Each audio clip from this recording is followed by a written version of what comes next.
जय माँ काली, जय माँ तारा, जय भैरव बाबा। कैसे हैं आप सब लोग? उम्मीद है आप सब बहुत ज़्यादा खुश होंगे, बहुत पॉजिटिव होंगे और बहुत ही बेहतरीन तरीके से अपने जीवन में आगे बढ़ रहे होंगे। मैं जो ये वीडियो रिकॉर्ड कर रही हूँ, ये हमारी जो पावरफुल सुपर फुल मून अभी गई है, उसके आसपास की एनर्जी है। तो जब भी आप ये वीडियो देखोगे, आपकी एनर्जीज इस एनर्जी से रेजोनेट करेगी। वेदर आप फुल मून के करीब हो, न्यू मून के करीब हो, वैक्सिंग वाइनिंग मून हो, जो भी हो डजंट काउंट, बट आपकी जो इमोशनल स्टेट होगा वो करीब करीब ऐसे ही होगा। तो ये टाइमलेस रीडिंग है, कलेक्टिव रीडिंग है। जब आपके सामने आती है तो ये संदेश आपके लिए है। सबसे पहली बात, यूनिवर्स आपको क्या कुछ कहना चाहती है ये बताने आई हूँ इस संदेश के माध्यम से। यदि ये वीडियो आई है आपके सामने तो सबसे पहला संदेश या आदेश जो है, पहले थोड़े से रिलैक्स हो जाएं। बहुत थक चुके हो, बहुत ज़्यादा परेशान हो। हर किसी को मैं बिल्कुल ठीक हूँ, मैं बिल्कुल बढ़िया हूँ, मैं बिल्कुल खुश हूँ, ये डोंग करते करते हर किसी के सामने ये नाटक रचाते रचते आप थक गए हो। जिन्हें भी आपने खोया है, जो भी लोग आपके जीवन से दूर गए हैं, जो भी आपके लिए आपके अपने बनकर आज बिछड़ गए हैं, जिनके साथ आप रहने के सपने देख रहे थे, जिनके साथ अपने अपने जीवन जीने की उम्मीद लगा बैठे थे, जिनको भी आपने खोया है, वो किस्मत या बदकिस्मती नहीं थी। Trust me when I say this, not every person you lost was a loss. At times वो प्रोटेक्शन होती है, एट टाइम्स वो ब्लेसिंग होता है, एट टाइम वो ईश्वर का मिरेकल होता है कि आपको सही समय पर वक्त रहते बचा लें। आपने नियर डेथ एक्सपीरियंस किया है क्या? कोई एक्सीडेंट का होते होते बच जाना, एक एक क्षण मात्र में आपके जीवन मिल जाना, गाड़ी आते आते फट से कोई किसी ने आपने बचा लिया हो। ऐसे वीडियोस कहीं आपने देखे भी है क्या? खुद के साथ होना तो दूर, भगवान ना करे किसी के साथ हो, लेकिन क्या कभी किसी का नियर डेथ एक्सपीरियंस स्टोरी सुनी है या देखा है या खुद के साथ महसूस किया है? कर्म इतनी बारी पड़ती है कि बस उस क्षण हमें चल बसने की किस्मत होती है, पर हमारे अच्छे कर्म इतने अच्छे होते हैं, खुद ब खुद ईश्वर हमें वहाँ से उठा लेते हैं और संभाल लेते हैं। लाइकवाइज, जब हम अपने रिलेशनशिप में भी आगे बढ़ रहे होते हैं, हमें लगता है कि this is the best perfect made for each other couple जोड़ी है, ऐसे ही होना है, फलाना है, ढमकाना है, जो भी आप सोच रहे होते हो सोच रहे होते हो। पर ईश्वर जब आपको बचाते हैं उस रिश्ते से, किसी भी तरीके के एक सिनेरियो क्रिएट करते हैं, कैसे भी एक सर्कमस्टेंसेस बनाते हैं, कैसे भी ऑब्स्टिकल आते हैं, कभी किसी के लॉन्ग डिस्टेंस रिलेशनशिप में कन्वर्ट होती है, एक दूसरे से दूर जाते हो काम के सिलसिले में, घर गृहस्थी के सिलसिले में, कभी एक दूसरे के काम इतने बोझ बढ़ जाते हैं जिसके चलते आप एक दूसरे से बातें नहीं कर पा रहे हो। कहीं ना कहीं एक दूरियां ईश्वर प्रकट कर देते हैं, है ना। आप कोशिश करते हो, सोचते हो कि पूरी मेहनत करेंगे, जैसे तैसे करके बातें कर लेंगे, सब सही हो जाएगा, लेकिन थोड़े थोड़े थोड़े करके एक दूसरे से इतने दूर हो जाते हो कि एक दिन ऐसी आती है कि जब एक दूसरे के लिए आप हो ही नहीं। कल तक जो संपूर्ण ब्रह्मांड दिखती थी या दिखता था, आज वो एक साधारण सी व्यक्ति लगने लगते हैं। ये लॉस नहीं है, ये प्रोटेक्शन है। हर एक एंडिंग ट्रेजेडी नहीं होती, यकीन मानिए।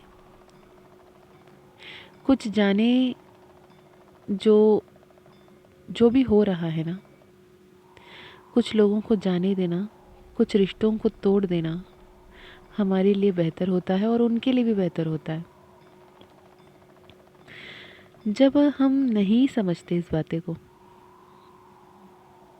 जब हम ये हार्ट ब्रेक समझते हैं, फेलियर समझते हैं, लॉस समझते हैं, अपने आप को डेथ बेटर है ये ऑप्शन चूज़ करते हैं, बोलते हैं नहीं इसके अलावा, इनके अलावा जीना नामुमकिन है, तो ये बहुत मुश्किल होती है। बहुत सारे पर्सनल सेशंस आते हैं जहाँ पे एक दूसरे को जो पसंद कर रहे होते हैं उनकी सवाल होती है कि क्या मेरे पर्सन या पर्सन मेरे पास वापस आएंगे, क्या मेरे हस्बैंड या वाइफ जो भी है उनके साथ में जो भी रिलेशनशिप में प्रॉब्लम्स है वो ठीक होंगे, क्या सब कुछ सही होगा नहीं होगा। मोस्ट ऑफ़ द टाइम देखेंगे कि ऐसे जो रिलेशनशिप में डिस्प्यूट आते हैं या मैरिज लाइफ में डिस्प्यूट आते हैं या फिर रिश्ते बनते बनते टूट रहा है, बिखर रहा है, ऐसे एनर्जीज़ की क्या होती है कि मोस्ट ऑफ़ द टाइम ऐसा होता है कि आपके मूलांक या भाग्यांक या नाम का नंबर 7 पे आ जाती है। आपका जन्म तिथि के अनुसार अगर मूलांक भाग्यांक यानी day number and life path number 7 में आए या फिर आपके नाम 7 में आ जाएं, नंबर 7 में, जैसे 7 हो गया, 16 हो गया, 25 हो गई या फिर 34 हो गया, ऐसे नंबर जो भी जोड़ के नंबर 7 बनती है ऐसे नंबर में आ गए, या फिर आपके मोबाइल नंबर में 16 की कॉम्बिनेशन या 61 की कॉम्बिनेशन है, तो दूरियां तो बनती हैं, कार्मिक पैटर्न्स आते हैं, लेकिन कुछ रिश्ते बनते ही इसलिए हैं कि वो लाइफ लेसन सिखाने के लिए आते हैं। आपको अपने लाइफ से जो कुछ भी रिलीज़ करना है, उस रिलीज़ करना क्या होता है, सरेंडर करना क्या होता है, लेट गो करना क्या होता है, ये सिखाने के लिए आपके सोल कॉन्ट्रैक्ट के तहत आपके जीवन में कुछ ऐसे लोग आते हैं जो पहले तो आपको इतने सारे प्यार बरसाते हैं, इतना इम्पोर्टेंट महसूस करवाते हैं, फिर एक झटका बिल्कुल छोड़कर चले जाते हैं। पर आप उसे बहुत लंबे समय तक होल्ड करके बैठ जाते हो, उसे लेट गो कर ही नहीं पाते हो। अपने हाथों से उनकी हाथ छूट गई है, आप दोनों एक दूसरे से दूर हो गए हैं, पर आप आज भी उसी एहसास में हो कि शायद वो हाथ मेरे ही हाथों में है, शायद हम दोनों एक दूसरे के लिए बने हैं, कभी ना कभी आएंगे, वो कहीं ना कहीं लौट कर आएंगे, उन्हें कभी ना कभी ये समझ में आएगा कि मेरे जैसा कोई उनसे प्यार नहीं कर सकता, नहीं कर सकती, मैं ही तो हूँ उनके लिए बनी हूँ, ये उन्हें समझ में आएगा, वो वापस आएंगी या आएंगे। ये थॉट के साथ आप बहुत लंबे समय तक उसे होल्ड ऑन करके बैठे रहते हो, पर ईश्वर हर संभव तरीके से आपको बेस्टेस्ट पॉसिबल तरीके से समझाने की कोशिश करते हैं कि तुझे लेट गो करना पड़ेगा। अबैंडमेंट नहीं है ये, आपको अकेला नहीं किया जा रहा है, आपको अनाथ नहीं किया जा रहा है, आपको यूनिवर्स के साथ अलाइनमेंट में लाया जा रहा है। ये जो अलाइनमेंट है आपके आत्मा के साथ, परमात्मा के साथ, यूनिवर्स के साथ, यहाँ आपको सिकुड़ने की ज़रूरत नहीं है, आपको यहाँ पे चेस करने की ज़रूरत नहीं है, यहाँ पे आपको हर पल तड़पने की ज़रूरत नहीं है। Your pain is seen, your cry is heard, and your heart has outgrown what once felt impossible to release. समय के साथ ना आप बेहतर जीना सीखते हो। आपके जीवन में सुकून जो आ रही है ना, वो कोई मिरेकल नहीं है, वो आप डिज़र्व करते हो, आपको जन्म सिद्ध अधिकार है। It is absolutely a choice कि आप परेशान रहना चाहते हो, आप डिप्रेशन में रहना चाहते हो, आप एंजाइटी में रहना चाहते हो, या फिर सुकून को चूज़ करना चाहते हो। Every time you let go of what actually is meant for you और उसे चूज़ करते हो, आपके हिसाब से लगता है कि it is meant for you, पर यूनिवर्स के हिसाब से you just have to let go of what hurt you so that you can make room for something which is better and best for you.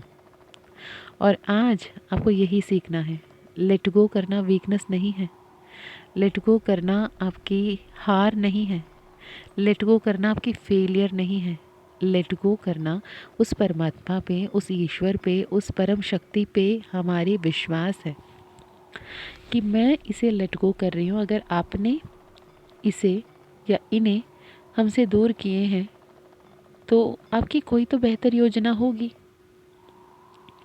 और आप जब हमारे लिए निर्णय लेते हैं तो आपसे बेहतर निर्णय कोई नहीं ले सकता।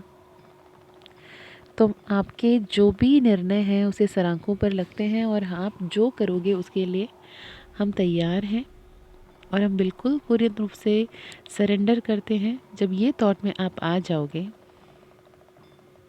विद दैट क्रिएशन, को क्रिएशन, एंड आपकी जो कंप्लीट फ्यूचर है वो ब्राइट एंड लाइट हो जाती है। हर दिन आपके जीवन में मिरेकल्स होने लगते हैं, मैजिक्स होने लगते हैं। ऐसे में आपको ईश्वर पे भरोसा बढ़ने लगता है, ईश्वर का अधिकार आप समझने लगते हो। यदि ये संदेश आपको पसंद आया, इंसाइटफुल रहा, तो सरेंडर करें, लेट गो करें। कमेंट में ज़रूर लिखकर क्लेम करें, I do let go of everything which don't serve me. All the best. मैं मिलती हूँ नेक्स्ट वीडियो में। जय माँ काली, जय माँ तारा, जय भैरव बाबा।